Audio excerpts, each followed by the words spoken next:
Bismillahirrahmanirrahim. Assalamualaikum warahmatullahi wabarakatuh. Selamat malam, salam sejahtera bagi kita semuanya. Om Swastiastu, Namo Buddhaya, salam kebajikan.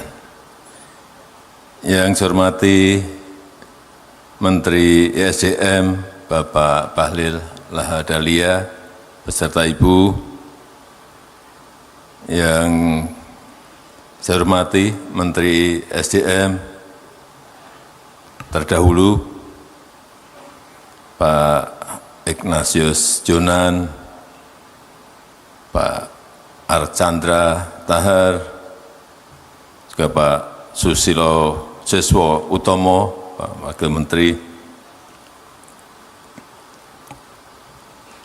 Yang saya hormati para pemangku kepentingan ESDM, para penerima penghargaan Subroto, para pejabat dan seluruh pegawai Kementerian ESDM, para CEO, pengusaha, tamu undangan yang berbahagia.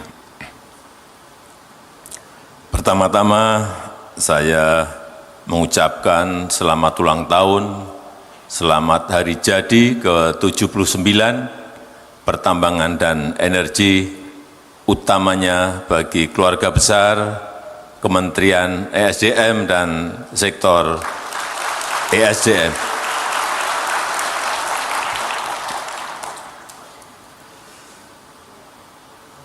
Sektor ESDM merupakan sektor yang sangat strategis dan memiliki potensi yang sangat besar, sektor yang memberikan multiplier efek yang besar bagi perekonomian nasional.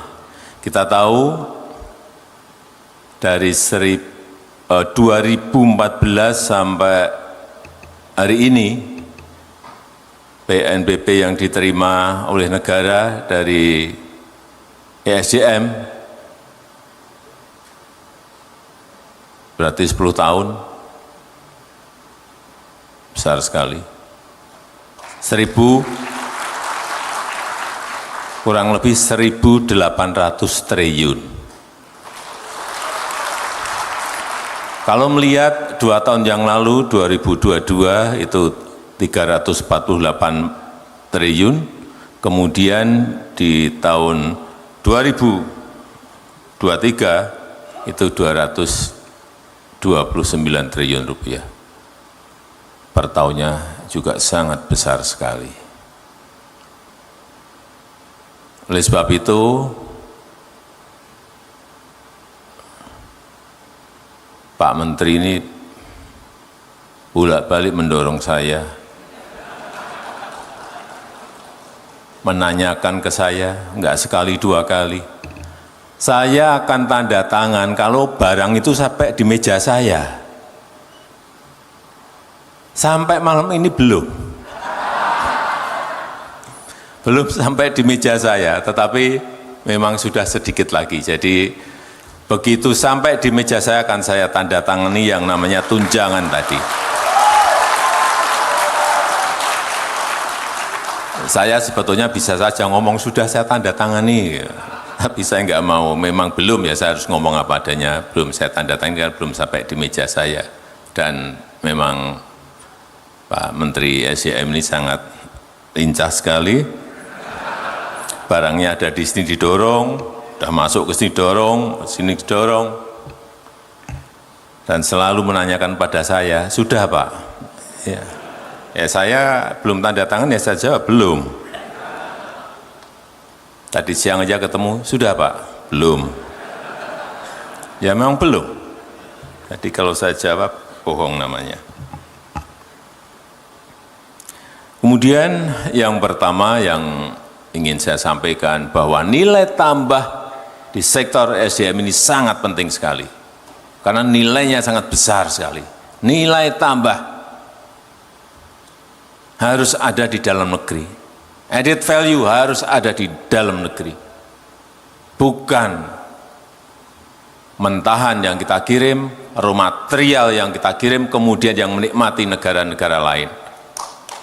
Nggak bisa seperti itu, nggak bisa lagi seperti itu.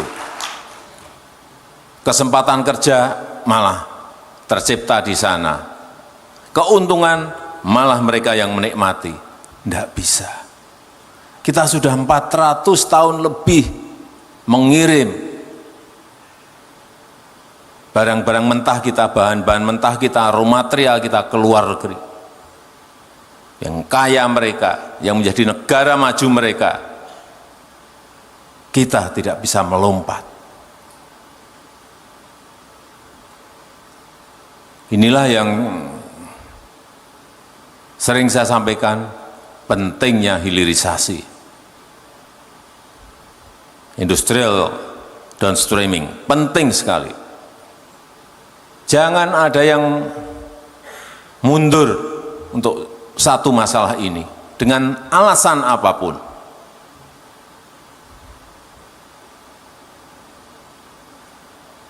Bayangkan, seperti Freeport, setahun mengolah 3 juta konsentrat tembaga.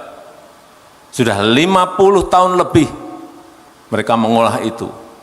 Smelternya ada di mana?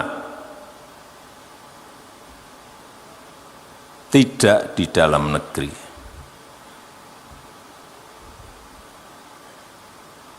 Itu yang beda sekali.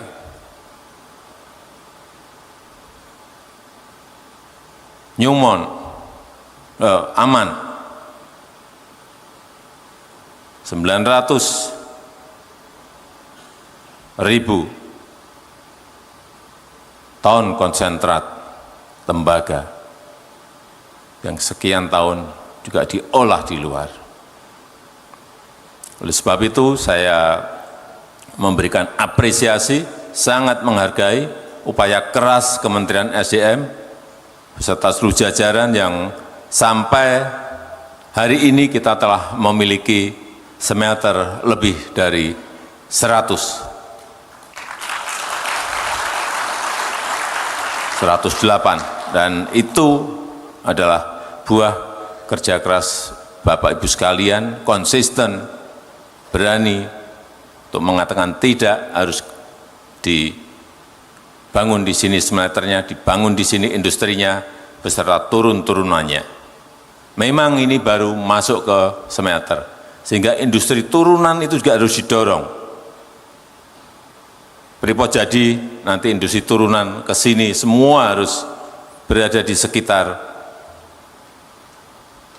lokasi industri smelter yang dimiliki oleh Freeport, baik itu copper foil dan lain-lainnya, semuanya.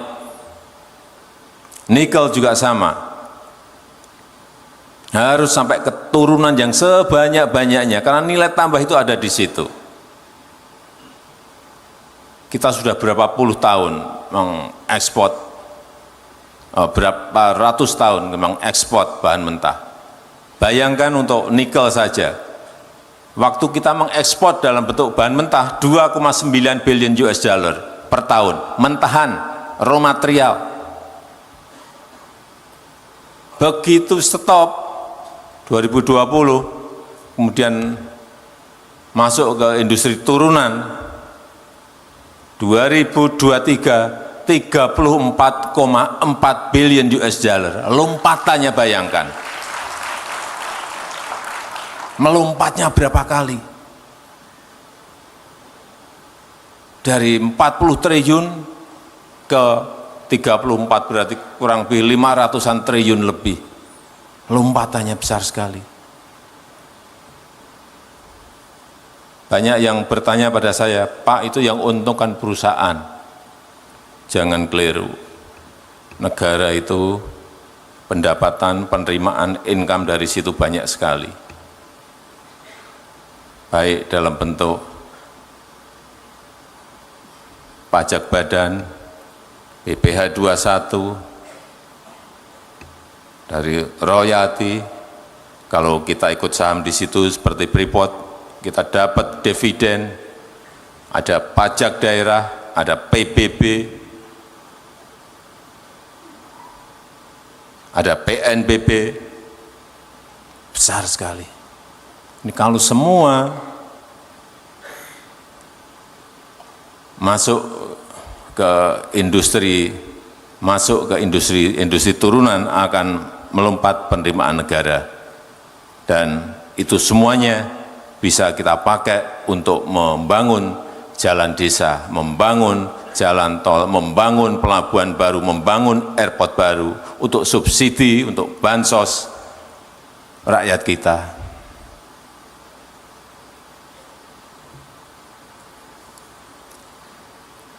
Jadi kalau sudah nikel, tembaga, boksit, timah, emas, semuanya didorong, termasuk batu bara didorong untuk bisa masuk ke DME dan lain-lainnya.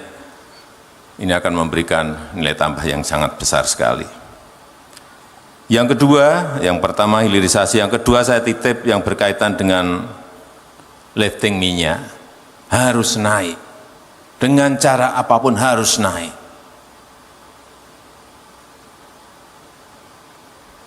Sumur-sumur yang kita miliki produktifkan. Karena begitu produksi turun, uang yang dikeluarkan kita besar sekali. Saya baru tadi siang juga menerima Menteri Keuangan, Pak, ini lifting minyak kita nggak boleh dibiarkan turun terus seperti ini. Karena kalau kita hitung kelihatannya hanya kecil, turun 100, turun 50, tapi kalau dihitung ke uang, berarti import kita, import minyak kita, import gas kita, itu ratusan triliun yang harus kita keluarkan. Artinya devisa kita hilang. Entah itu dikerjain sendiri, entah itu dikerjain BUMN, entah itu dikerjain Pertamina, entah itu dikerjain dengan kerjasama dengan sektor swasta, entah itu dikerjain dengan perusahaan asing, semuanya dilakukan.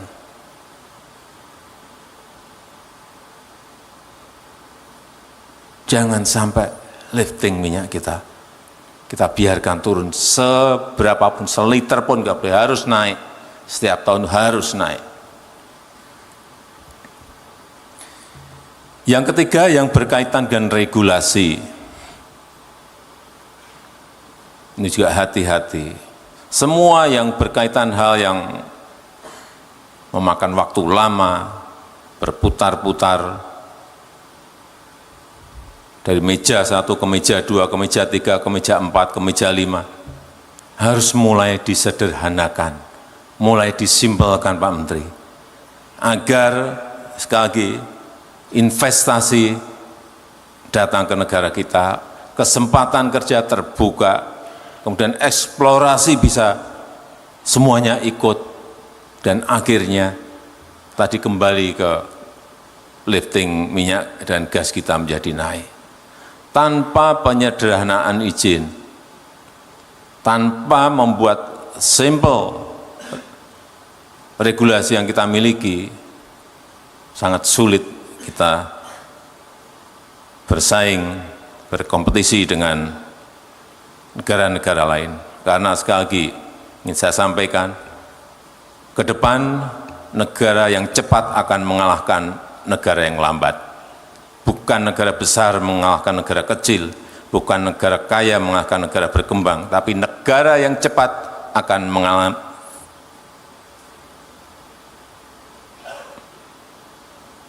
mengalahkan negara yang lambat.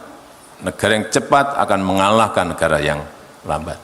Saya rasa itu yang ingin saya sampaikan dalam kesempatan yang baik ini. Sekali lagi, selamat ulang tahun ke-79 Pertambangan dan Energi. Selamat malam, terima kasih. Wassalamualaikum warahmatullahi wabarakatuh.